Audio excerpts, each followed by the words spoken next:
And Hey everyone, this is Tony Gentilcore talking to you from Cressy Performance just outside Boston, Massachusetts.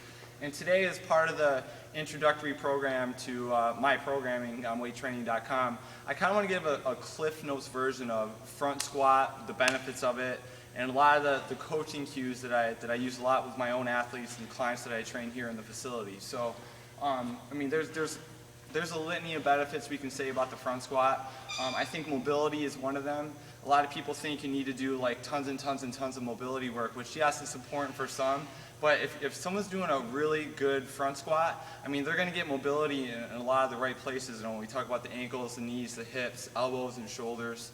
Obviously, there's going to be a huge core component, as opposed to the back squat where there's a lot of posterior chain dominance. With the front squat, there's going to be a lot of anterior core dominance because when we have the bar on our shoulders, we have to resist that flexion force and kind of encourage a little bit more extension. So we're going to get a lot of more anterior core recruitment when we're doing a front squat. Of course, there's going to be, front squats are often deemed a more quad dominant squat variation. So of course we're going to get, big quads and leg development.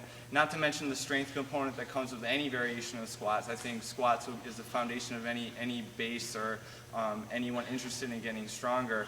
And not to mention, and even though I don't have a lot of personal experience with them, front squats are also the base exercise or introduction to a lot of the Olympic lifts, whether we're talking about cleans, anything like that. So the front squat has a heavy base, or is the heavy base for a lot of Olympic lifting. So right now I want to get into a little bit more of the setup of the front squat, and the camera's just going to follow me around a little bit. So with bar placement on the shoulders, a lot of people, and I'm not going to make any bones about it, the front squat is not a comfortable lift. Like for people who are used to back squatting and not really used to front squatting, having the bar close to their neck isn't a comfortable experience, but I think with a little tweaking, it can get a little bit more comfortable. So not that I'm going to coach people to do it this way, but how I coach people how to initiate it is they need to get that bar right on the meaty part of their shoulders, kind of in what I call the shelf.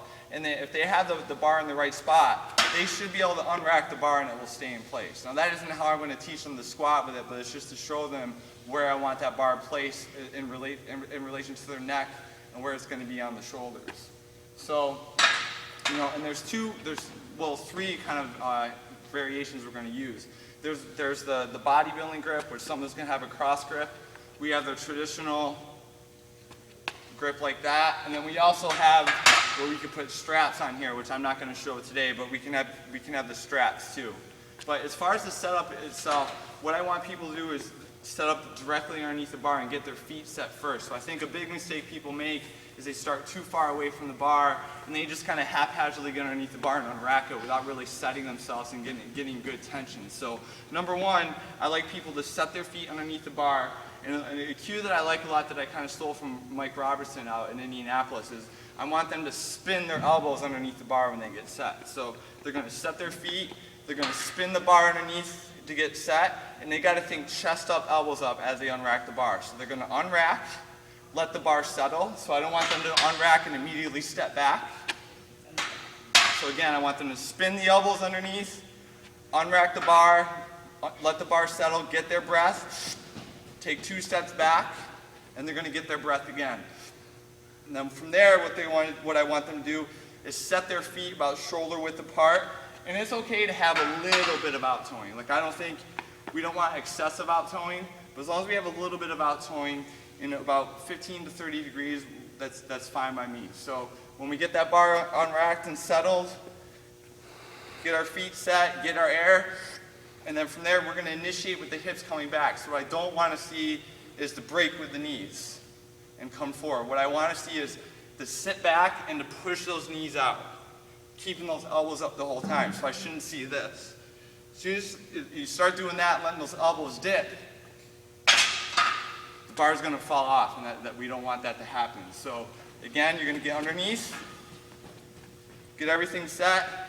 The initial movement is to sit back and to push the knees out. So back, push the knees out, and then when you come up, finish with the glutes. So a big mistake that people make is two things.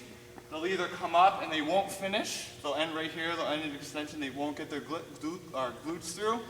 Or number two, they're gonna come up and they're gonna hyperextend.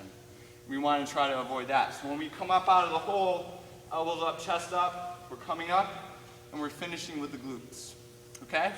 So that is, like I said, a Cliff Notes introduction to front squat technique. I think if you could do a little practice with that, it'll clean it up and it'll feel a lot more comfortable. And let me know what you think.